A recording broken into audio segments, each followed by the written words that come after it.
Good evening, audience from coastal Georgia. We're so glad that you've decided to join us tonight and learn a little bit more about how to vote safely and securely on November 2nd in our local and regional elections. We have a great panel who are going to help you out with that information. But first, I'd like to introduce you, to those of you who don't know her, to Shirley James, who's the publisher of the Savannah Tribune. Thank you very much. Your vote, my vote, and the vote of every eligible voter in the state of Georgia must be cast and counted through easy access, fairness, safety, and equity. Good evening, everyone. I am Shirley Barbara James, publisher of the Savannah Tribune, which was established in 1875 as one of the oldest African-American weekly newspapers in the country. And we are so pleased this evening to partner with The Current and Margaret Coker, its editor-in-chief, for the second evening of a presentation of online voter education. I must say thank you because last year, during this period of time, we were able to partner with several nonpartisan organizations and had assistance in the presentations from the Secretary of State's office and our Chatham County Board of Elections and Board of Registrars. So we're happy that we're able to continue doing this year. For those of you who are in the audience, we just ask that you are fully engaged. The aim of what we're trying to do this evening is to enhance your knowledge and give you information about the new voting law so that you will know how to access the voting process. The experts are with us tonight, and they will share what you need to know so that you can exercise your right to vote and let your voice be heard.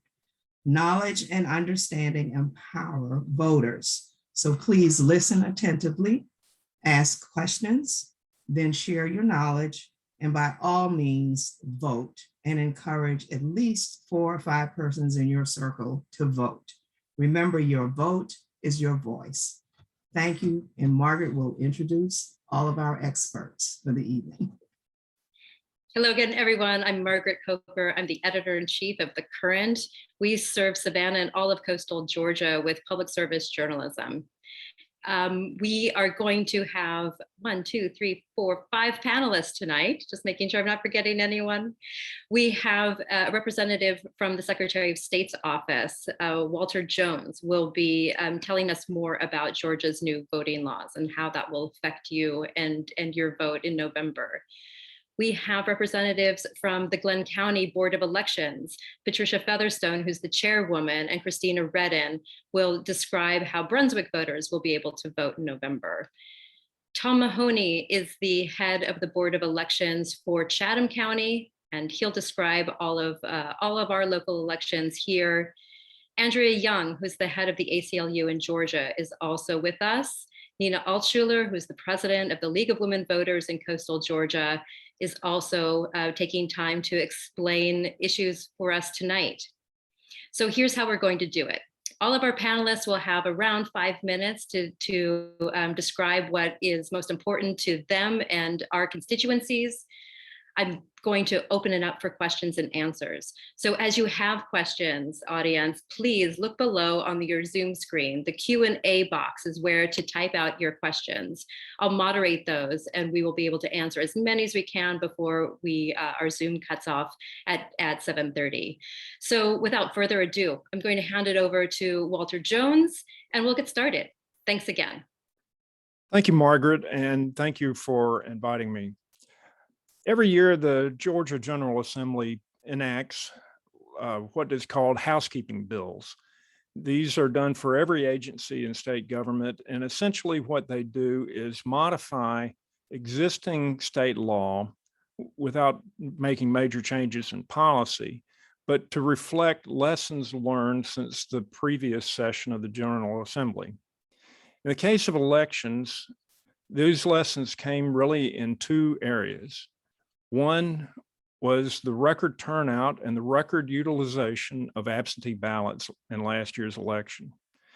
The other was the demographic trends that have changed Georgia into a battleground state, because that means that in all future partisan elections, we're going to be flooded by a platoon of out-of-state political operatives loaded with cash, looking to exploit any weakness in Georgia's election laws. So with those two lessons in mind, the General Assembly passed the Election Integrity Act of 2021. So let's take a look at some of the main features of that bill and how that will affect you. Most people vote in person.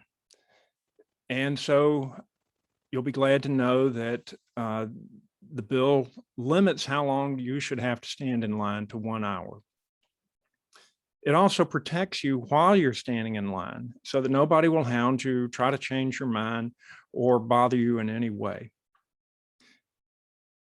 It also created new opportunities for early voting. It added an extra Saturday, and it set minimum hours for early voting throughout the state. It addressed the two areas of absentee voting that had the most impact on ballots that had to be canceled and were not counted. One was in the area of signature match, and the other in the area of ballots that arrived after the deadline. For signature match, the law changed now so that your county election officials no longer have to stare at your signature and handwriting and try to figure out if that ballot is really from you. Instead, it will be based on a number from your photo ID, in most cases, your driver's license or state ID. And 98% of Georgia's registered voters have one of these numbers already. It would be the same process if you voted in person.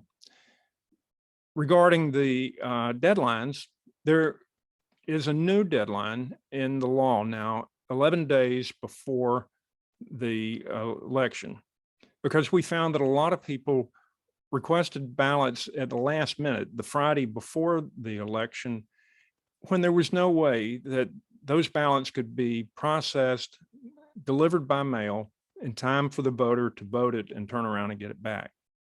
So now, if you make the deadline, you have every reason to expect that your ballot will be counted. The bill also